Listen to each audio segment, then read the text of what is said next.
Back to my channel. So ಬೆಳಿಗ್ಗೆ ಎದ್ದು ಇವಾಗ ಜಸ್ಟ್ 6 ಆಗಿದೆ. ಎದ್ದು ರೆಡಿ ಆಗಿದ್ದೀನಿ. ಇನ್ನೇನು ಸ್ವಲ್ಪ ಹೊತ್ತಲ್ಲೇ ಹೊರಗಡೆ ಹೋಗ್ತಾ ಇದ್ದೀನಿ. ಸೊ ಟ್ರಿಪ್ ಹೋಗ್ತಾ ಇರೋದು, ಈ ಸತಿ ಹೋಗ್ತಾ ಇರೋದು ರಾಮೇಶ್ವರಂ ಮಧುರೈಗೆ. ಸೊ ನೋಡೋಣ ಎಷ್ಟಾಗುತ್ತೆ ಅಷ್ಟು ವ್ಲಾಗ್ ಮಾಡಿ ತೋರಿಸ್ತೀನಿ. ಸೊ ವ್ಲಾಗ್ ಸ್ಟಾರ್ಟ್ ಮಾಡ್ತಿದ್ವಿ. ಇಡೀ ಫ್ಯಾಮಿಲಿ ಹೋಗ್ತಾ ಇದ್ದೀವಿ. ಇವಾಗ ಬಿಟ್ಟರೆ ಹೋಗೋದು ಆಲ್ಮೋಸ್ಟ್ ನೈಟ್ ಆಗ್ಬೋದು. ಸೊ ಇವತ್ತು ಮಧುರೈಯಲ್ಲೇ ಹೋಗೋದು, ನಾಳೆ ರಾಮೇಶ್ವರಂಗೆ ಹೋಗ್ತೀವಿ. ಸೊ ಬನ್ನಿ, ಇವತ್ತಿನ ವ್ಲಾಗ್ ನಿಮ್ಮೆಲ್ಲರಿಗೂ ಇಷ್ಟ ಆಗುತ್ತೆ ಅಂದ್ಕೊಂಡಿದ್ದೀನಿ. ಸೊ ಇಷ್ಟ ಆದರೆ ಲೈಕ್, ಕಮೆಂಟ್ ಹಾಗೆ ಶೇರ್ ಮಾಡಿ. ಹಾಗೆ ಡಿಸ್ಕ್ರಿಪ್ಷನಲ್ಲಿ ಇನ್ಸ್ಟಾಗ್ರಾಮ್ ಲಿಂಕ್ ಇರುತ್ತೆ, ಹೋಗ್ಬಿಟ್ಟು ಫಾಲೋ ಮಾಡ್ಬೋದು. ಸೊ ಬನ್ನಿ, ಇವಾಗ ಜಸ್ಟ್ ಟೀ ಕುಡ್ತಿದ್ದೀನಿ. 11:30 ಗೈಸ್. ಬಿಸಿಲು ನೋಡಿ ಆಲ್ರೆಡಿ ಸ್ಟಾರ್ಟ್ ಆಗಿದೆ. ಸೊ ಎಲ್ಲ ಲಗೇಜ್ನ ಪ್ಯಾಕ್ ಮಾಡ್ತಾಯಿದ್ರು. ಸೊ ಪ್ಯಾಕಿಂಗ್ಗೆ ಆಲ್ಮೋಸ್ಟ್ 1 hour ಹಿಡಿಯುತ್ತೆ ಟೈಮು. ಎಲ್ಲರದು ತೊಗೊಂಡು ಸೆಟಲ್ ಮಾಡಬೇಕು. ಸೊ ನೋಡ್ತಾ ಇರ್ಬೋದು, ಕಾರ್ ಫುಲ್ ಆಗಿದ್ವಿ. ನಾವು ಹೋಗಿದ್ದು ಆಲ್ಮೋಸ್ಟ್ 10 ಮೆಂಬರ್ಸ್. ಅದರೊಳಗೆ 3 ಜನ ಮಕ್ಕಳು. ಸೊ 7 ಜನ ದೊಡ್ಡವ್ರು ಹೋಗಿದ್ದಿತ್ತು. ಇದು 7 ಸೀಟರ್ ಕಾರೇ. ಸೊ ಎಲ್ಲರೂ ಫುಲ್ ಆಗಿಬಿಟ್ಟಿದ್ವಿ. ಫುಲ್ ಹೆವಿ ಲಗೇಜ್ ಕೂಡ ಇತ್ತು. ಯಾಕಂದರೆ ಮೇಘ ಏನಂತ ಕಾಶ್ಮೀರದಿಂದ ಇದನ್ನ ನೋಡಿ ಅದೇ ಹೇಳ್ಕೊಂತ ಹೇಳ್ಕೊಂತ ಏನಂತ ಗೊತ್ತಾ, ಎಂತದ್ದು ನಿಮ್ಮಪ್ಪ ಹೋಗ್ತಾರಲ್ಲ ಥೈಲ್ಯಾಂಡ್ ಬಂದು ಅದು ಆಗ್ಬಿಟ್ರೆ ಸಾಕಪ್ಪ. ಅದೇ ಈ ವರ್ಷದಾಗ ಅದನ್ನ ಮುಗಿದು ಹೋಗ್ತೈತಿ. ನೆಕ್ಸ್ಟ್ ಇನ್ನೊಂದು 6 ತಿಂಗಳಾದ್ಮೇಲೆ ಜಲ್ದಿ ಕೂಡಿಸ್ಕೊಡ್ರಿ. ಸ್ವಲ್ಪ ಒಬ್ರಿಗೆ 50,000 ಅಂತೆ. ಎಲ್ಲ ಖರ್ಚು ಬಂದು ಅಷ್ಟು ಎಕ್ಸ್ಟ್ರಾ ಬೇಕಾದ್ರೆ ನಿಮ್ಮದು 50 ಅಂತೂ ಆಗುತ್ತೆ ಅಂತ, 45. ಗೈಸ್, ಫಸ್ಟ್ ಸ್ಟಾಪ್ ಟಿಫನ್ಗೆ ಇಳಿದಿದ್ದೀವಿ. ಇವಾಗ ಇಲ್ಲೇ ಸೈಡಲ್ಲಿ ಕುತ್ಕೊಂಡು ಟಿಫನ್ ಮಾಡ್ತೀವಿ.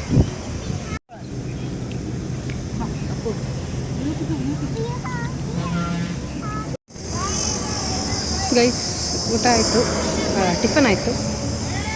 ಇಲ್ಲೇ ಒಂದು ಖಾಲಿ ಜಾಗದಲ್ಲಿ ಇಲ್ಲಿ ಕುತ್ಕೊಳ್ತಿದ್ದೀವಿ. ಇದು ನಮ್ಮ ಗುಂಡು ಏನ ನೋಡಿ ಗೈಸ್, ಅಲ್ಲಿ ಆಟ ಆಡೋದು. ಇಲ್ಲಿ ನಮ್ಮ ಪಾಪ ಇದೆ. ಇದು ಏನಿದೆ, ತಮಿಳ್ನಾಡು ಹೋಗೋ ರೋಡ್, ಹೊಸೂರು ರೋಡ್ ಇದು. ಸೊ ಇಲ್ಲೇ ಸ್ಟಾಪ್ ಮಾಡಿದ್ದೀವಿ. ಇವಾಗ ಜಸ್ಟ್ ಟಿಫನ್ ಎಲ್ಲ ಆಗಿ ಕೂತಿದ್ವಿ. ಇನ್ನೊಂದು 5 ಮಿನಿಟ್ಸಲ್ಲಿ ಹೊರಡ್ತೀವಿ. ಪಾಪಾಗೆ ಫುಲ್ಲು ನಿದ್ದೆ ಮಾಡಿದ್ದಾನೆ ಗೈಸ್. ಫುಲ್ ಜರ್ನಿ ಇನ್ನೂ ಇಲ್ಲ, ಬಟ್ ಆಲ್ರೆಡಿ ನಿದ್ದೆ ಮಾಡಿ ಇವಾಗ ಎದ್ದಿರೋದು ಪಾಪು. ಗೈಸ್, ಜಸ್ಟ್ ನಾವು ಊಟಕ್ಕೆ ಇಲ್ಲಿ ಇಳಿದಿದ್ದೀವಿ. ನನಗೆ ಏನೋ ಇದ್ರ ಹೆಸರು ತಮಿಳಲ್ಲಿ ಇಟ್ಟಿದ್ದಾರೆ, ಹೆಸರನ್ನ ಗೊತ್ತಿಲ್ಲ ಸರಿಯಾಗಿ.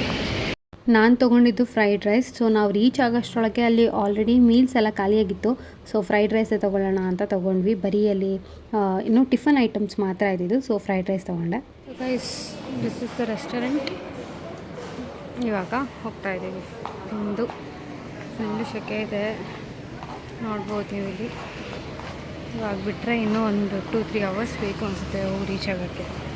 ಫಸ್ಟ್ ಡೇ ಅಂತೂ ಹೀಗೆ ಹೋಗ್ತಾ ಇತ್ತು ನಮಗೆ. ಯಾಕೆಂತಂದರೆ ಬ್ಯಾಂಗ್ಳೂರಿಂದ ನಾವು ಮಧುರೈಗೆ ರೀಚ್ ಆಗೋದು ಆಲ್ಮೋಸ್ಟ್ 8 to 9 hours ಜರ್ನಿ ಇತ್ತು. ಸೊ ಇಡೀ ಡೇ ಅದಕ್ಕೆ ಹೋಯಿತು. ಕಾರಲ್ಲೇ ಟ್ರಾವೆಲ್ ಮಾಡಿಕೊಂಡು ಅದೇ ಆಗಿತ್ತು. ಆ್ಯಂಡ್ ನೋಡ್ಬೋದು, ಈವ್ನಿಂಗ್ ಆಗ್ತಾ ಕ್ಲೈಮೇಟ್ ಚೇಂಜ್ ಆಯಿತು. ದೇವಸ್ಥಾನಕ್ಕೆ ಬಂದಿದ್ದೀವಿ. ಸೊ ನೈಟ್ 9 ಗಂಟೆ ಆಗ್ಬಿಟ್ಟಿದೆ ಅವರಷ್ಟರಲ್ಲಿ. ಇದು ನೋಡ್ಬೋದು, ಗೋಪುರ ಈ ಥರ ಇದೆ ನೈಟ್.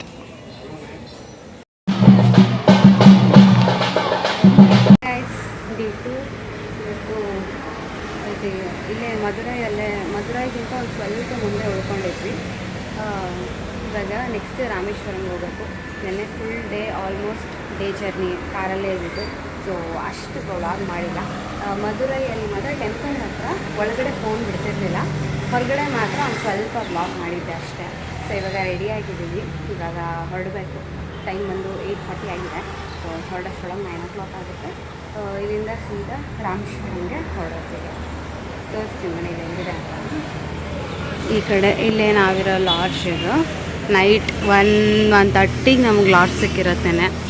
ಸೊ ಇದು ಫುಲ್ ಇವಾಗ ಸದ್ಯಕ್ಕೆ ಇದು ಯಾವ ಊರೋ ಗೊತ್ತಿಲ್ಲ. ಮಧುರೈಗಿಂತ ಒಂಚೂರು ಮುಂದೆ ಇದೆ. ಮಧುರೈಗಿಂತ 1 hour ಆಲ್ರೆಡಿ ಬಂದುಬಿಟ್ಟಿದ್ದೀವಿ. ಮಧುರೈಯಿಂದ actually Rameswaram 3 hours journey. But ನಾವು 1 hour ಆಲ್ರೆಡಿ ಬಂದಿರೋದ್ರಿಂದ ಇನ್ನೂ 2 hours ಜರ್ನಿ ಮಾಡಬೇಕು ನಾವು. ಸೊ ಬಿಸಿಲು ಸ್ಟಾರ್ಟ್ ಆಗಿದೆ. 9 ಗಂಟೆಗೆ ಆಲ್ರೆಡಿ ಬಿಸಿಲಿದೆ. ಚರ್ಚ್ ಅನ್ಸುತ್ತೆ ಮೋಸ್ಟ್ಲಿ. ಸೊ ಇಲ್ಲಿಂದ ಇವಾಗ ಹೊರಡಬೇಕು. ಎಲ್ಲರೂ ಇದ್ದಾರೆ, ಎಲ್ಲ ರೆಡಿ ಆಗ್ತಾ ಇದ್ದಾರೆ ರೂಮಲ್ಲಿನೂ. ನಾನು ಸಿಂಪಲ್ಲಾಗಿ ನಮ್ಗೆ ಸಾಕಾಗಿದೆ ಆ್ಯಕ್ಚುಲಿ, ಎಲ್ಲ ಸ್ಟ್ರೈನ್ ಆಗಿದ್ದೀವಿ, ಅಷ್ಟೇ ಸಿಂಪಲ್ಲಾಗಿ ರೆಡಿಯಾಗಿ ಹೋಗ್ತಾ ಇದ್ದೀವಿ. ಟಿಫನ್ ಮಾಡ್ಕೊಬಂದ್ವಿ. ಇವಾಗ ಎಲ್ಲ ಬ್ಯಾಗ್ಸ್ನ ತೊಗೊಂಡು ಕಾರಲ್ಲಿ ಶಿಫ್ಟ್ ಆಗ್ತಾ ಇದ್ದೀವಿ. ಇವಾಗ ಇಲ್ಲಿಂದ ರಾಮೇಶ್ವರಂಗೆ ಪೂರಿ ಮತ್ತು ದೋಸೆ ತಿಂದೆ. ನನಗೆ ಬರೀ ವಾಟರ್ ಮಜ್ಜಿಗೆ ಇಂಥ ಕುಡಿಯಬೇಕು ಅನಿಸುತ್ತೆ ಈ ಟೈಮಲ್ಲಿ. ಇಲ್ಲಿ ಮಜ್ಜಿಗೆ ಇರ್ತೀರ, ಎಲ್ಲಾದರೂ ಹೋಗುವಾಗ ನೋಡಿ ತಗೋಬೇಕು. ಇವಾಗ ಬ್ಯಾಗಲ್ಲ ಎಲ್ಲ ಬ್ಯಾಗ್ಸ್ ಇಡ್ತಾ ಇದ್ದೀವಿ ಕಾರಲ್ಲಿ. ಸಿಕ್ಕಾಪಟ್ಟೆ ಸೆಕೆ ಇದೆ ಗೈಸ್. ಸೊ ನಮಗೆಲ್ಲ ಪ್ಯಾಕಿಂಗ್, ಶಿಫ್ಟಿಂಗ್, ಕಾರಿಂದ ಇಳಿಸು ಹತ್ತು ಅಂತ ನಮ್ಮ ಕೆಲಸ ಇದ್ದರೆ ಇವರೆಲ್ಲ ಆಟ ಆಡ್ತಾಯಿದ್ರು ಕೂತ್ಕೊಂಡು. ಅದಾದಮೇಲೆ ಮತ್ತೆ ಹೊರಟ್ವಿ. ರಾಮೇಶ್ವರಂಗೆ ಹೋಗೋ ಟೈಮಲ್ಲಿ ಇದು ರೋಡ್ ಜರ್ನಿ. ಸೊ ಅಂದರೆ ಮಧುರೈ ಟು ರಾಮೇಶ್ವರಂ ಈ ಥರ ಇತ್ತು ಸೀನ್ರಿ. ಆ್ಯಕ್ಚುಲಿ ಇಲ್ಲಿ ಬರ್ತಾ ಬರ್ತಾ ತುಂಬ ಚೆನ್ನಾಗಿ ಕಾಣುತ್ತೆ. ಇಲ್ಲಿ ನೋಡ್ಬೋದು ಸಿ ಕಾಣುತ್ತೆ. ಇದು ಪಂಬನ್ ಬ್ರಿಡ್ಜ್ ಅಂತ. ಸೊ ಪಂಬನ್ ಬ್ರಿಡ್ಜ್ ಆ ಸೈಡ್ ಈ ಸೈಡ್ ಎರಡೂ ಕಡೆನೂ ಸಿ ಇರುತ್ತೆ. ಒಂದು ಸೈಡ್ನ ಬೇ ಆಫ್ ಬೆಂಗಾಲ್ ಸಿ ಅಂತ ಹೇಳ್ತಾರೆ, ಇನ್ನೊಂದು ಸೈಡ್ನ ಇಂಡಿಯನ್ ಓಷನ್ ಸಿ ಅಂತ ಹೇಳ್ತಾರೆ. ಸೊ ತುಂಬಾ ಬ್ಯೂಟಿಫುಲ್ ಆಗಿತ್ತು ವ್ಯೂ ಅಂತೂ. ಇಲ್ಲಿ ಆ್ಯಕ್ಚುಲಿ ಒಂದು ಟ್ರೈನ್ ಕೂಡ ಇದೆಯಂತೆ, ನಾನು ತೋರಿಸ್ತೀನಿ ನಿಮಗೆ ನೆಕ್ಸ್ಟ್ ಕೆಳಗೆ ಇಳಿದ ಮೇಲೆ. ಸೊ ಟ್ರೈನ್ ವ್ಯೂ ಅಲ್ಲಿ ಇನ್ನೂ ತುಂಬ ಚೆನ್ನಾಗಿ ಕಾಣುತ್ತೆ ಅಂತ ನಂಗೆ ಅನ್ನಿಸ್ತು. ಬಟ್ ಇವಾಗ ನಾವು ನಿಲ್ಲಿಸಿದ್ದೀವಲ್ವಾ, ಸೊ ನೋಡ್ಬೋದು ನೀವು ಅಲ್ಲಿ ಏನು ಟ್ರ್ಯಾಕ್ ಇದೆ, ಆ ಟ್ರ್ಯಾಕಲ್ಲಿ ಟ್ರೈನ್ ಹೋಗುತ್ತೆ ಅಂತ. ಸೊ ಅಂದರೆ ಅದೆಲ್ಲ ಏನೂ ಸ್ಟಾಪ್ ಇರಲ್ಲ, ಬಟ್ ಟ್ರೈನ್ ಒಳಗಡೆ ಕುತ್ಕೊಂಡು ನೀವು ಒಂದು ವ್ಯೂನ ನೋಡ್ಬೋದು. ಬಟ್ ತುಂಬಾ ಬ್ಯೂಟಿಫುಲ್ ಆಗಿತ್ತು ಬ್ರಿಡ್ಜ್. ಇಷ್ಟು ಅಂದರೆ ಆ ಸೀನ್ರಿ ನೋಡಿ ಹೇಗಿದೆ ಅಂತ. ಸೊ ಅಲ್ಲಿ ಫುಲ್ಲು ಗಾಳಿ ಇತ್ತು, ನಿಂತ್ಕೊಂಡು ಆ ಥರ ಒಂಥರ ಸೀನ್ರಿ ನೋಡೋಕ್ಕೆ ಒಂಥರ ಖುಷಿ. ಏನಂದರೆ ಬಿಸಿಲಿತ್ತು ಸ್ವಲ್ಪ ಜಾಸ್ತಿ, ಸೊ ಬಿಸಿಲಲ್ಲಿ ಜಾಸ್ತಿ ನಿಂತ್ಕೊಳ್ಳೋಕೆ ಆಗ್ತಾ ಇರಲಿಲ್ಲ ಅನ್ನೋದು ಬಿಟ್ಟರೆ ವ್ಯೂ ಮಾತ್ರ ತುಂಬಾ ಚೆನ್ನಾಗಿತ್ತು. ವಾಟರ್ ಕೂಡ ಅಷ್ಟೇ ನೋಡ್ತಾ ಇರ್ಬೋದು, ಎಷ್ಟು ತೆಳುವು ಇತ್ತು ಅಂದರೆ ಫುಲ್ ನೀಟಾಗಿ, ತುಂಬ ನೀಟಾಗಿ ಮೇಂಟೈನ್ ಮಾಡಿದ್ದಾರೆ ಅಲ್ಲೆಲ್ಲ. ಸೊ ಹಾಗೆ ಇದ್ದರೆ ಅದನ್ನು ನೋಡೋಕ್ಕೆ ಒಂಥರ ಚೆಂದ. ಸಿಕ್ಕಾಪಟ್ಟೆ ಜನ ಇದ್ದರು. ನೀವು ವೆಹಿಕಲ್ಸ್ನ ಏನಾದರೂ ನೋಡ್ತಾ ಇದ್ದರೆ, ಟ್ರಾವೆಲಿಂಗ್ ಪೀಪಲ್ ಅಂತೂ ಅಲ್ಲಿ ತುಂಬಾ ಇರ್ತಾರೆ, ನಾವು ಅಡ್ಜಸ್ಟ್ ಮಾಡ್ಕೊಂಡು ಹೋಗಬೇಕು ಅಷ್ಟೇ. ಬಟ್ ವ್ಯೂ ಮಾತ್ರ ತುಂಬ ಚೆನ್ನಾಗಿತ್ತು. ನಾವು ಇಳಿದು ಒಂದು ಸ್ವಲ್ಪ ಫೋಟೋಸ್ ಎಲ್ಲ ತೊಗೊಂಡು, ಆಮೇಲೆ ತುಂಬ ಬಿಸಿಲಿತ್ತಲ್ವ, ಸೊ ಜಾಸ್ತಿ ಹೊತ್ತು ನಿಲ್ಲಕ್ಕಾಗಲಿಲ್ಲ. ಅದಾದಮೇಲೆ ಹೊರಟ್ವಿ. ಅಲ್ಲಿಂದ ಬರೋದು ಪೂರ್ತಿ ಸಮುದ್ರನೇ. ಅಲ್ಲಿಂದ ನಿಮಗೆ ಹೋಗ್ತಾ ಹೋಗ್ತಾ ಬರೀ ಸಮುದ್ರನೇ ಕಾಣುತ್ತೆ ಹೊರತು ಇಲ್ಲಿ ಏನೂ ಸಿಗೋದಿಲ್ಲ ಅಲ್ಲಿ. ಸೊ ಫುಲ್ ಅಲ್ಲಿ ಆದರೂ ಬ್ರಿಡ್ಜ್ ಇತ್ತಲ್ವ, ಸೊ ಬ್ರಿಡ್ಜ್ ಹತ್ರ ಎಲ್ಲ ಫುಲ್ ಕವರ್ ಆಗಿತ್ತು, ನಮಗೆ ಅಲ್ಲಿ ಹೋಗೋಕ್ಕಾಗ್ತಿರ್ಲಿಲ್ಲ. ಬಟ್ ಇವಾಗಂತೂ ಇಲ್ಲಿ ಫುಲ್ ನೋಡ್ಬೋದು. ನಮ್ಮ ಗುಂಡು ನೋಡಿ, ಇಲ್ಲಿ ನಾವು ಆಲ್ಮೋಸ್ಟ್ ಹೋಗೋ ಅಷ್ಟರೊಳಗೆ ಮಧ್ಯಾಹ್ನ ಆಗಿ ಹೋಗಿತ್ತು. ಇವಾಗ ಹೋಗ್ತಾ ಇದ್ವಿ. ಬಿಸಿಲು ನೋಡ್ಬೋದು, ತುಂಬಾ ಇತ್ತು ಬಿಸಿಲು ಕೂಡ. ಸೊ ಇಲ್ಲಿ ನೋಡ್ಬೋದು ಸಿ ವ್ಯೂನ. ಎಷ್ಟು ಜೋರಾಗಿ ಅಲೆಗಳಿತ್ತು ಅಂದರೆ ತುಂಬಾ ದೊಡ್ಡ ದೊಡ್ಡ ಅಲೆಗಳು. ನಮಗೆ ಇಲ್ಲಿ ಮಂಗಳೂರು ಸೈಡೆಲ್ಲ ನಾನು ಮೊನ್ನೆ ಹೋಗಿದ್ದೆ ಅಲ್ವಾ, ಉಡುಪಿ ಸೈಡೆಲ್ಲ, ಸೊ ಅಲ್ಲೂ ಅಷ್ಟೇ ತುಂಬಾ ವ್ಯೂ ಚೆನ್ನಾಗಿರುತ್ತೆ. ಬಟ್ ಅಲ್ಲಿ ಇಷ್ಟು ದೊಡ್ಡ ದೊಡ್ಡ ಅಲೆಗಳು ಬರೋಲ್ಲ. ಏನಾದರೂ ಅಮಾವಾಸ್ಯೆ ಆ ಟೈಮಲ್ಲಿ ಜಾಸ್ತಿ ಇರುತ್ತೆ ಅಂತ ಹೇಳ್ತಾರೆ. ಬಟ್ ಇಲ್ಲಿ ರೆಗ್ಯುಲರ್ ಡೇಸೇ ಇಷ್ಟು ಇತ್ತು. ಇವಾಗ ನಾವು ಬಂದಿರೋ ಪ್ಲೇಸ್ ಬಂದು ಧನುಷ್ಕೋಡಿ ಅಂತ. ಸೊ ರಾಮೇಶ್ವರಮಿಂದ 20 ಕಿಲೋಮೀಟರ್ ಅಲ್ಲೇ ಧನುಷ್ಕೋಡಿ ಸಿಗೋದು ನಮಗೆ. ಸೊ ಇಲ್ಲಿ ಅಂತೂ ಜನ ಕೇಳಲೇಬೇಡಿ, ಎಷ್ಟು ಜನ ಇದ್ರು ನೋಡಿ. ಆ ಧನುಷ್ಕೋಡಿ ಅಲ್ಲಿ ಒಂದು ಏನು ಸ್ಟ್ಯಾಚ್ಯೂ ಟೈಪ್ ಇದೆ, ಸೊ ಅದನ್ನೇ ಧನುಷ್ಕೋಡಿ ಅಂತ ಹೇಳೋದು. And this is consider as the end road of the India. So ಇದೇ ಲಾಸ್ಟ್, ಇದಾದಮೇಲೆ ರೋಡ್ಸ್ ಇಲ್ಲ ಮುಂದೆ ಇಂಡಿಯಾಗೆ. ನೋಡ್ತಾ ಇರ್ಬೋದು, ಫುಲ್ ಟಿಪ್ ತನಕನೂ ಬಂದಿದ್ವಿ ನಾವು. ಆ್ಯಕ್ಚುಲಿ ಅಲ್ಲಿ ಒಂದು ಸ್ಟ್ಯಾಚ್ಯೂ ತೋರಿಸ್ದೆ ಅಲ್ವಾ, ಸ್ಟ್ಯಾಚ್ಯೂ ಆದಮೇಲೆ ಅಲ್ಲೊಂದು ಸರೌಂಡಿಂಗ್ ಇದೆ, ಅಲ್ಲಿ ಫುಲ್ಲು ಒಂದು ಸ್ವಲ್ಪ ಸೇಫ್ಟಿ ಥರ ಮಾಡಿದ್ದಾರೆ. ಅದನ್ನು ಇಳಿದು ಬಂದರೆ ಇಲ್ಲಿ ಈ ಥರ ಸಿಗಿದ್ರೆ ಸಮುದ್ರ. ಸೊ ಇದಕ್ಕೆಲ್ಲ ಏನೂ ಸೇಫ್ಟಿ ಇಲ್ಲ. ಅಲ್ಲಿ ಕೆಳಗಡೆ ಇಳಿದು ಬಂದುಬಿಟ್ರೆ ಅಂತೂ ಪೂರ್ತಿ ಡೈರೆಕ್ಟಾಗಿ ಸಮುದ್ರ ಹಾಗೆ ಕಾಣುತ್ತೆ. ಅಲ್ಲಿಗೂ ಹೋಗಿದ್ವಿ, ಚಿಕ್ಕವ್ರನ್ನ ಅಷ್ಟು ಕರ್ಕೊಂಡು ಹೋಗಿರಲಿಲ್ಲ, ನಾವೆಲ್ಲ ಹೋಗಿ ಒಂದು ಸ್ವಲ್ಪ ಫೋಟೋಸ್ನೆಲ್ಲ ತೊಗೊಂಡು ಬಂದ್ವಿ. ಸೊ ಇಲ್ಲಿ ನೋಡ್ಬೋತಿರ್ಬೋದು. ಸೊ ಇಡೀ ನಮ್ದು ಏನು ಈ ಟ್ರಿಪ್ ಇತ್ತು, ಎಲ್ಲ ಕಡೆ ಹೋದಲ್ಲೆಲ್ಲ ಸಿಕ್ಕಿದ್ದೇ ಇತ್ತು. ಬಿಕಾಸ್ ಎಲ್ಲ ಬೀಚ್ ಸೈಡ್ ಆಗಿರೋದ್ರಿಂದ ಕಪ್ಪೆ ಚಿಪ್ಪುಗಳಿಂದನೇ ಏನೇನೆಲ್ಲ ಹೊಸದಾಗಿ ಮಾಡ್ಬೋದು, ಎಲ್ಲ ಆ ಥರ ವೆರೈಟೀಸ್ನ ಮಾಡಿದರು. ಸೊ ಅದನ್ನೆಲ್ಲ ನೋಡಿ ನಾನೇನು ಅಲ್ಲಿ ತೊಗೊಳ್ಳಿಲ್ಲ, ಬಿಕಾಸ್ ನನಗೇನು ಅಷ್ಟೊಂದು ತೊಗೋಬೇಕು ಅನ್ನೋ ಇಂಟ್ರೆಸ್ಟ್ ಇರಲಿಲ್ಲ ಅದ್ರ ಮೇಲೆಲ್ಲ. ಜಸ್ಟ್ ನೋಡಿಬಿಟ್ಬಿಟ್ಟೆ. ಬಿಕಾಸ್ ಪ್ರತಿಯೊಂದು ಒಂದು ಸರ ಬಳೆಯಿಂದ ಹಿಡಿದು ಎಲ್ಲನೂ ಅದರಿಂದನೇ ಮಾಡಿದರು. ಹಾಕಲ್ಲ ನಾನು ಜಾಸ್ತಿ ಅಂತ ನಾನು ತೊಗೊಳಕ್ಕೆ ಹೋಗಲಿಲ್ಲ. ಸೊ ಅದಾದಮೇಲೆ ಅಲ್ಲಿಂದನೇ ಧನುಷ್ಕೋಡಿಯಿಂದನೇ ಇನ್ನೊಂದು ಸ್ವಲ್ಪ ಹಿಂದೆ ಬಂದರೆ, ಅಂದರೆ ಧನುಷ್ಕೋಡಿ ಫುಲ್ ರೋಡ್ ಇರೋದೇ ಸಮುದ್ರ.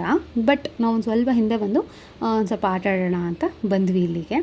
ಮುಂದೆ ಎಲ್ಲ ತುಂಬ ಅಲೆಗಳಿತ್ತು, ಇಲ್ಲೂ ಕೂಡ ಹಂಗೆ ಇತ್ತು. ನಾವು ಇಲ್ಲಿ ಕಡಿಮೆ ಇರುತ್ತೆ ಅಂದ್ಕೊಂಡ್ವಿ, ಬಟ್ ಅಲೆಗಳು ನೋಡ್ತಿರ್ಬೋದು, ಸಿಕ್ಕಾಪಟ್ಟೆ ಅಲೆಗಳಿತ್ತು. ಸೊ ಒಂದು ಸ್ವಲ್ಪ ಹೊತ್ತು ಆಟ ಆಡಿ ಆಮೇಲೆ ಕತ್ಲಾಗ್ತಾ ಇತ್ತು. ನೆಕ್ಸ್ಟ್ ಟೆಂಪಲ್ಗೆ ಹೋದ್ವಿ. ಸೊ ಈ ಟೆಂಪಲ್ ಹೆಸರು ಬಂದು ನನಗೆ ಸರಿಯಾಗಿ ಹೆಸರುಗಳು ಗೊತ್ತಿಲ್ಲ ಆ್ಯಕ್ಚುಲಿ. ಇಲ್ಲಿ ಒಂದು ಶಿವನ ಟೆಂಪಲ್ ಇತ್ತು, ಒಂದು ದೇವಿ ಟೆಂಪಲ್ ಇತ್ತು, ಸೊ ಎಲ್ಲ ಟೆಂಪಲ್ಸ್ಗೂ ಆಲ್ಮೋಸ್ಟ್ ನಾವು ನೈಟ್ ವಿಸಿಟ್ ಮಾಡಿರೋದು, ಬೆಳಗ್ಗೆ ಟೈಮಲ್ಲಿ ಜಾಸ್ತಿ ಹೋಗಿಲ್ಲ. ಸೊ ನೆಕ್ಸ್ಟ್ ಡೇ ಮಾರ್ನಿಂಗ್ ನಾವು ಹೋಗಿದ್ದು ಕಲಾಂ ಹೌಸ್ಗೆ. ಸೊ ಅಬ್ದುಲ್ ಕಲಾಂ ಅವರ ಮನೆ ಇದು. ಆ್ಯಕ್ಚುಲಿ ನೆನ್ನೆ ನಾವು ಅಬ್ದುಲ್ ಕಲಾಂ ಅವರ ಮ್ಯೂಸಿಯಮ್ಗೆ ಕೂಡ ಹೋಗಿದ್ವಿ, ಬಟ್ ಅಲ್ಲೆಲ್ಲೂ ಫೋನ್ಸ್ ಅಲೋ ಇರಲಿಲ್ಲ. ಸೊ ಫೋನ್ಸ್ ಎಲ್ಲ ಸ್ಟ್ರಿಕ್ಟ್ಲಿ ಅವರು ಪ್ರೊಹಿಬಿಟ್ ಮಾಡಿದರು, ಸೊ ನಾವು ಯೂಸ್ ಮಾಡಿರಲಿಲ್ಲ. ಬಟ್ ಇಲ್ಲಿ ಹೊರಗಡೆ ಎಲ್ಲ ತೊಗೋಬೋದಿತ್ತು ಫೋಟೋಸ್. ಸೊ ಹಾಗೆ ತೋರಿಸ್ದೆ ಇಲ್ಲಿ ಮನೆ. ಸೊ ಇಲ್ಲಿ ಮೇಲ್ಗಡೆನೂ ಫುಲ್ ಶಾಪ್ಸ್ ಎಲ್ಲ ಇತ್ತು, ಅಲ್ಲೂ ಏನೂ ವಿಡಿಯೋ ಮಾಡೋ ಹಾಗಿರಲಿಲ್ಲ. ಹೊರಗಡೆ ಬಂದು ಬೇರೆ ಶಾಪಲ್ಲಿ ಮಾಡಿದ್ದು. ಅದಾದಮೇಲೆ ಮತ್ತೆ ಹೊರಟ್ವಿ. ಸೊ ತಮಿಳ್ನಾಡು ಟ್ರಿಪ್ಸಲ್ಲಿ ನೀವೆಲ್ಲಿ ನೋಡಿದ್ರೂ ಓಷನ್ ಕಂಡೇ ಕಾಣುತ್ತೆ, ಯಾಕಂದರೆ ಸರೌಂಡೆಡ್ ಆಗಿರೋದೇ ಅದಾಗಿರೋದ್ರಿಂದ ನಾವು ಯಾವುದೇ ಒಂದು ಪ್ಲೇಸ್ಗೆ ಹೋದ್ರೂ ಅದ್ರ ಸುತ್ತ ಎಲ್ಲ ಸಮುದ್ರ ಇರುತ್ತೆ. ಆ್ಯಂಡ್ ಇದು ನೋಡೋಕ್ಕೆ ಒಂಥರ ಚೆಂದ, ಯಾಕಂದರೆ ನಮ್ಮ ಕರ್ನಾಟಕದಲ್ಲೆಲ್ಲ ಅಷ್ಟೊಂದು ನಮಗೆ ಸಿಗಲ್ಲ ಅಲ್ವಾ. ಮೀನ್ಸ್ ಮಂಗ್ಳೂರು ಸೈಡ್ ಅವ್ರವ್ರಿಗೆಲ್ಲ ಸಿಗುತ್ತೆ, ಬಟ್ ನಮಗೆ ಬೆಂಗಳೂರು ಇರೋದ್ರಿಂದ ಅಷ್ಟು ಗೊತ್ತಾಗಲ್ಲ. ಸೊ ನೆಕ್ಸ್ಟ್ ನಾವು ಬಂದಿದ್ದು ಇದೊಂದು ಬ್ರಿಡ್ಜ್, ಇದು ಹ್ಯಾಂಗಿಂಗ್ ಸ್ಟೋನ್ ಬ್ರಿಡ್ಜ್ ಅಂತ ಏನೋ ಸಮಥಿಂಗ್ ಇದೆ ನೇಮ್ ಇದ್ರದ್ದು. ಬಟ್ ಇಲ್ಲೆಲ್ಲ ಏನಾದರೂ ಅಷ್ಟು ನೀಟಾಗಿ ಮೇಂಟೈನ್ ಮಾಡಿಲ್ಲ. ಇನ್ನೂ ಇದನ್ನ ತುಂಬ ಚೆನ್ನಾಗಿ ನೋಡ್ಕೋಬೋದಿತ್ತು, ಬಟ್ ಹಾಗೇನು ನೋಡ್ಕೊಂಡಿಲ್ಲ ಅವರು, ಹಾಗೆ ಬಿಟ್ಬಿಟ್ಟಿದ್ದಾರೆ. ಸೊ ಮತ್ತೆ ನೋಡ್ಬೋದು ಇಲ್ಲೆಲ್ಲ ಶಾಪ್ಸ್ ಇದೆ. ಸೊ ಇದರೊಳಗೆ ಒಂದೆರಡು ಐಟಮ್ ನಾವು ಕೂಡ ತೊಗೊಂಡು ಬಂದಿದ್ದೀವಿ ಹಾಗೆ ಮನೆಗೆ ಡೆಕೋರೇಷನ್ಗೆ. ಅಲ್ಲಿ ನೆಕ್ಸ್ಟ್ ಯಾವುದಾದ್ರೂ ಒಂದು ವ್ಲಾಗಲ್ಲಿ ಕೂಡ ತೋರಿಸ್ತೀನಿ ನಾನು. ಸೊ ಇದು ಇವಾಗ ಮತ್ತೆ ಒಂದು ಸಮುದ್ರ ಬರುತ್ತೆ, ಆ ಸಮುದ್ರ ನೋಡೋಕ್ಕೆ ಹೋದ್ವಿ ಅಷ್ಟೇ. ಸೊ ಇಲ್ಲೂ ಕೂಡ ಜನ ಇದ್ದರು. ಆ್ಯಂಡ್ ಇವಾಗ ಇಲ್ಲಿ ಕೂತಿದ್ದಾರಲ್ವಾ, ಇವನ್ ಅವ್ರ ತನಕನೂ ಅಲೆಗಳು ಬರ್ತಾಯಿತ್ತು, ಅಷ್ಟು ಜೋರಾಗಿದ್ವು ಅಲೆಗಳಂತೂ. ಇಷ್ಟು ಅಲೆಗಳು ನೋಡಿರಲಿಲ್ಲ, ಸಿಕ್ಕಾಪಟ್ಟೆ ಅಲೆಗಳಿದ್ರು. ಆ್ಯಂಡ್ ಇಂಥ ಜಾಗದಲ್ಲಿ ಸ್ವಲ್ಪ ಚಿಕ್ಕ ಮಕ್ಕಳು ಡೇಂಜರ್ ಅಂತ ಹೇಳ್ಬೋದು, ಯಾಕಂದರೆ ಕೈಗೆ ಸಿಗದೆ ಓಡಿ ಹೋಗ್ಬಿಟ್ರೆ ಹ್ಯಾಂಡಲ್ ಮಾಡೋದು ಕಷ್ಟ ಅವ್ರನ್ನ. ಸೊ ನಾವಂತೂ ನಮ್ಮ ಮನೆ 3 ಮಕ್ಕಳು ಬಂದಿದ್ವಲ್ಲ, ಸೊ 3 ಮಕ್ಕಳು ಅಲ್ಲೇ ಮೇಲ್ಗಡೆ, ಅವ್ರಿಗೆ ಅಲ್ಲಿ ಮರಳಲ್ಲಿ ಆಟ ಆಡೋದೇ ಒಂದು ಖುಷಿ ಇತ್ತು. ಸೊ ಅವರೆಲ್ಲ ಅಲ್ಲಿ ಆಟ ಆಡ್ತಾಯಿದ್ರು. ನಾವು ಒಂದು ಸ್ವಲ್ಪ ಹೊತ್ತು ಇಲ್ಲಿ ಆಟ ಆಡಿ ಒಂದು ಫೋಟೋಸ್ ಎಲ್ಲ ತೊಗೊಂಡು ಆಮೇಲೆ ಮತ್ತೆ ನಾವು ಅವ್ರ ಜೊತೆ ಇಲ್ಲಿ ನಮ್ಮ ಪಾಪು. ಬಾ ಬರ್ತೀಯಾ? ಗೈಸ್ ಎದುರ್ತಾನೆ ಒಂದು ಸ್ವಲ್ಪ, ಅಲ್ಲಿ ಹೋಗಲ್ಲ ಹೋಗಲ್ಲ. ನಾನು ಇಲ್ಲೇ ಕೂತಿದ್ದೀನಿ, ಚೆನ್ನಾಗಿದೆ ಸೌಂಡ್ ಕೇಳ್ತಾ ಡೌಟು. ಇಲ್ಲಿ ಆ ಕಡೆ ಜನ ಇದ್ದಾರೆ, ಇಲ್ಲಿ ಇಲ್ಲೇ ಕೂತೀನಿ. ಆಮೇಲೆ ಅಲ್ಲೊಂದೆರಡು ಫೋಟೋಸ್ ತೆಗೆಸ್ಕೊಂಡು ಬರ್ತೀನಿ. ನನ್ನ ಪಾಪು ಎದುರುತ್ತೆ ಇದು ಗುಂಡು.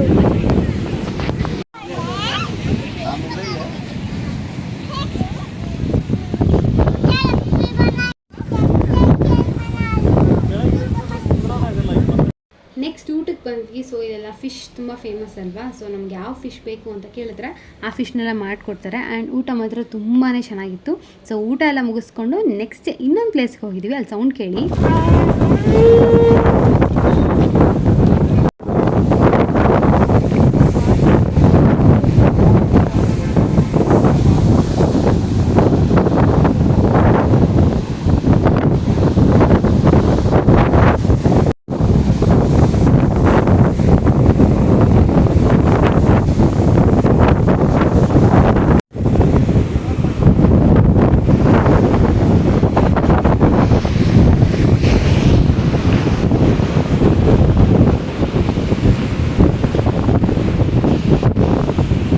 ಸೊ ಇವಾಗ ಸೌಂಡ್ ಎಲ್ಲ ಕೇಳಿದ್ರಿ ಅಲ್ವಾ. ಸೊ ಆ ಪ್ಲೇಸ್ ಹೇಗಿತ್ತು ಅಂದರೆ, ಒಂದು ಸಮುದ್ರದ ಮಧ್ಯದಲ್ಲಿ ಬ್ರಿಡ್ಜ್ ಕಟ್ಟಿದ್ರು. ಅಂದರೆ ತುಂಬ ದೊಡ್ಡದಲ್ಲ, ಸ್ವಲ್ಪ ಡಿಸ್ಟೆನ್ಸಲ್ಲೇ ಕಟ್ಟಿದ್ದು.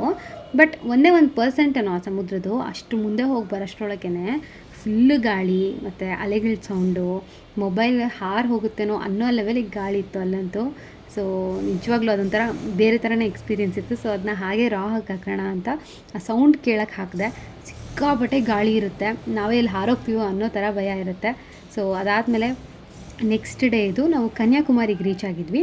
ಸೊ ಕನ್ಯಾಕುಮಾರಿಲಿ ಇಲ್ಲಿ ಒಂದು ಶಿಪ್ ಅಥವಾ ಬೋಟ್ ರೈಡ್ ಅಂತ ಹೇಳ್ಬೋದು. ಸೊ ಆ ಥರ ಇರುತ್ತೆ. ಅಲ್ಲಿಂದ ಅಂದರೆ ಒಂದು ಪ್ಲೇಸ್ ಟು ಇನ್ನೊಂದು ಪ್ಲೇಸ್, ಅದೇನು ತುಂಬ ಹೊತ್ತು ತೊಗೊಳ್ಳಲ್ಲ. ಒಂದು ಮ್ಯಾಕ್ಸಿಮಮ್ ಅಂದರೆ ಒಂದು 5 ಮಿನಿಟ್ಸ್ ಅನಿಸುತ್ತೆ ಅಷ್ಟೇ. ನಾನು ತುಂಬ ಹೊತ್ತಾಗುತ್ತೆ ಅಂದ್ಕೊಂಡೆ, ಬಟ್ ಅಷ್ಟೊಂದು ಏನಾಗಿಲ್ಲ. ಸೊ ಇಲ್ಲಿಂದ ಅಲ್ಲಿಗೆ ಹೋಗಬೇಕು. ಅಲ್ಲಿ ಒಂದು ಸ್ಟ್ಯಾಚ್ಯೂ ಇದೆ ಮತ್ತು ಒಂದು ಮಠ ಟೈಪ್ ಇದೆ, ಅಂದರೆ ವಿವೇಕಾನಂದ ಅವ್ರದ್ದು ಇರೋದು. ಸೊ ಅಲ್ಲಿ ಅದೇ ಫೇಮಸ್ ಇರೋದು ಕನ್ಯಾಕುಮಾರಿಯಲ್ಲಿ ನೋಡೋಕ್ಕೆ. ಸೊ ಅದಕ್ಕೋಸ್ಕರ ನಾವು ಹೋಗ್ತಾ ಇದ್ವಿ.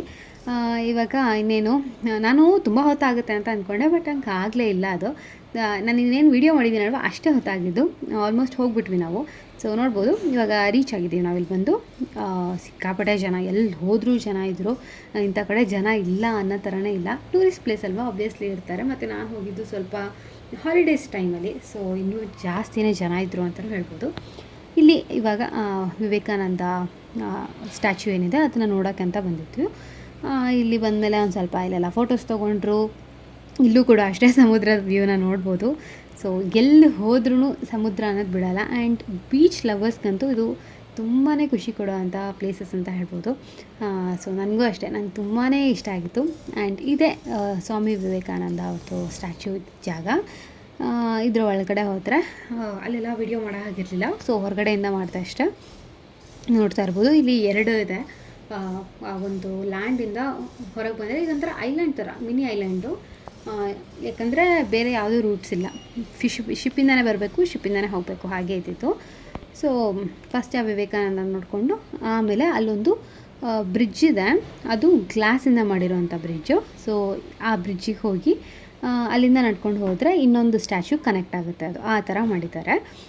ಸೊ ಆ ಬ್ರಿಡ್ಜಲ್ಲಿ ನಡೆಯೋದೇ ಒಂಥರ ಮಜಾ ಅಂತ ಹೇಳ್ಬೋದು ಎಲ್ಲರಿಗೂ. ಯಾಕಂದರೆ ಇದು ಫುಲ್ ಗ್ಲಾಸು, ಅಲ್ಲಿ ಕೆಳಗಡೆ ನೀವು ಸಮುದ್ರನ ಕೂಡ ನೋಡ್ಬೋದು. ಫುಲ್ ಗ್ಲಾಸ್ ಒಳಗೆ ನಡೆದು ಹೋಗೋವಂಥದ್ದು ಅದು. ಸೊ ಅದಾದಮೇಲೆ ಮತ್ತೆ ನಾವು ನಮ್ಮ ಶಿಪ್ ಏನಿದೆ ಆ ಶಿಪ್ನ ತೊಗೊಂಡು ವಾಪಸ್ ಇನ್ನು ಮೇನ್ ಲ್ಯಾಂಡ್ ಏನಿತ್ತು ಆ ಲ್ಯಾಂಡಿಗೆ ರೀಚ್ ಆದ್ವಿ. ಇಲ್ಲಿ ಸನ್ಸೆಟ್ ಕೂಡ ನೋಡ್ಬೋದು ನೀವು. ಇನ್ನೇನು ನಾನು ಸ್ವಲ್ಪದ್ರೊಳಗೆ ಸನ್ಸೆಟ್ ಆಗ್ತಾಯಿತ್ತು. ಸೊ ಇದು ನಮ್ಮ ಕನ್ಯಾಕುಮಾರಿ. ಎಲ್ಲೆಲ್ಲಿ ಹೋಗಿದ್ದು ಅಂದರೆ ಮಧುರೈ, ರಾಮೇಶ್ವರಂ ಹಾಗೆ ಕನ್ಯಾಕುಮಾರಿ 3 ಪ್ಲೇಸಸ್ನೂ ಕವರ್ ಮಾಡಿದ್ದೀವಿ. ಆ 3 ಪ್ಲೇಸಸಲ್ಲಿ ಕೆಲವೊಂದಿಷ್ಟು ಬೀಚಸ್, ಟೆಂಪಲ್ ಎಲ್ಲದಕ್ಕೂ ಹೋಗಿದ್ವಿ. ಅಫ್ಕೋರ್ಸ್ ಟೆಂಪಲ್ಗೆ ಹೋದಾಗೆಲ್ಲ ಒಳಗಡೆ ಎಲ್ಲ ವೀಡಿಯೋ ಮಾಡೋಕ್ಕಾಗೋದಿಲ್ಲ. ಲಾಸ್ಟ್ ನಾವು ಬಂದಿದ್ದು ಈ ಪ್ಲೇಸ್. ಇನ್ನೂ ಒಂದು ಪ್ಲೇಸ್ ಇತ್ತು ಬಟ್ ನಾನು ಹೋಗಿಲ್ಲ ಅಲ್ಲಿಗೆ. ಇದು ವ್ಯಾಕ್ಸ್ ಮ್ಯೂಸಿಯಮ್ ಅಂತ. ಸೊ ಈ ವ್ಯಾಕ್ಸ್ ಮ್ಯೂಸಿಯಮಲ್ಲಿ ಸಾಕಷ್ಟು ಜನ ಸೆಲೆಬ್ರಿಟೀಸ್ನೆಲ್ಲ ವ್ಯಾಕ್ಸಿಂದ ಮಾಡಿದರು. ಸೊ ಅದು ಕೂಡ ಆ್ಯಕ್ಚುಲಿ ತುಂಬಾ ಎಫರ್ಟ್ ತೊಗೊಳುತ್ತೆ ಇದಕ್ಕೆ. ನಾರ್ಮಲಾಗಿ ಮಾಡೋದಕ್ಕಿಂತ ಕಷ್ಟ ಅಂತದ್ರೊಳಗೆ ವ್ಯಾಕ್ಸ್ ಒಳಗೆ ಮಾಡಿದರು. ಸೊ ಅದನ್ನು ಸ್ವಲ್ಪ ರೆಕಾರ್ಡ್ ಮಾಡಿದ್ದೀನಿ. ನೆಕ್ಸ್ಟ್ ಡೇ ಮಾರ್ನಿಂಗ್ ಸನ್ರೈಸ್ ನೋಡೋ ಪ್ಲ್ಯಾನ್ ಇತ್ತು. ಬಟ್ ಆ ಸನ್ರೈಸ್ ನೋಡೋಷ್ಟರೊಳಗೇ ನನಗೆ ಹೆಲ್ತ್ ಕೆಟ್ಟೋಗಿತ್ತು ತುಂಬ. ಈ ಒಂದು ವ್ಯಾಕ್ಸ್ ಮ್ಯೂಸಿಯಮ್ ನೋಡಿ ಹೊರಗಡೆ ಹೋದಾದ್ಮೇಲೆ ನಂಗೆ ಫುಲ್ಲು ಸುಸ್ತಾಗಿ ಹೊಟ್ಟೆ ನೋವೆಲ್ಲ ಬಂದು, ಸೊ ನೆಕ್ಸ್ಟ್ ಮಾರ್ನಿಂಗ್ ನಾನು ಯಾವುದೇ ಸನ್ರೈಸ್ ನೋಡೋಕ್ಕೆಲ್ಲ ಹೋಗೋಕ್ಕಾಗಲಿಲ್ಲ. ಸೊ ಇದೇ ನನ್ನ ಟ್ರಿಪ್ಪಿನ ಲಾಸ್ಟ್ ಪ್ಲೇಸ್ ಆಗೋಯಿತು. ಆಮೇಲೆ ಬೇರೆಯವರು ಒಂದು ಸ್ವಲ್ಪ ಜನ ಹೋಗಿ ನೋಡ್ಕೊಂಬಂದರು. ಆಮೇಲೆ ನಂಗೆ ಹುಷಾರಿರಲಿಲ್ಲ ಅಂತ ನಾನು ಹೋಗಲಿಲ್ಲ. ನೆಕ್ಸ್ಟ್ ಡೇ ನಾವು ಬ್ಯಾಂಗ್ಳೂರಿಗೆ ಬಂದ್ವಿ. ಸೊ ಹೇಗೆ ಅನ್ನಿಸ್ತು ಇದೊಂದು ವ್ಲಾಗ್? ನಾನು ತುಂಬ ಮಾಡಬೇಕು ಅಂತ ಅಂದ್ಕೊಂಡಿದ್ದೆ ಆ್ಯಕ್ಚುಲಿ ಈ ಸತಿ ಹೋದಾಗ. ಯಾಕಂದರೆ ಹೋಗೋದೆಲ್ಲ ಕಡಿಮೆ ಅಲ್ವಾ, ಆ ಥರ ಪ್ಲೇಸಸ್ಗೆ ಮಾಡೋಣ ಅಂತ. ಬಟ್ ಹೋಗೋವಾಗಿಂದನೂ ನನಗೆ ಹೆಲ್ತ್ ಅಷ್ಟು ಸಪೋರ್ಟ್ ಮಾಡ್ತಾ ಇರಲಿಲ್ಲ. ಫಸ್ಟ್ ಡೇಯಿಂದನೂ ಸುಸ್ತಿತ್ತು. ಸೊ ಎಷ್ಟಾಗುತ್ತೆ ಅಷ್ಟು ಮಾಡಿದ್ದೀನಿ. Hope you like the video.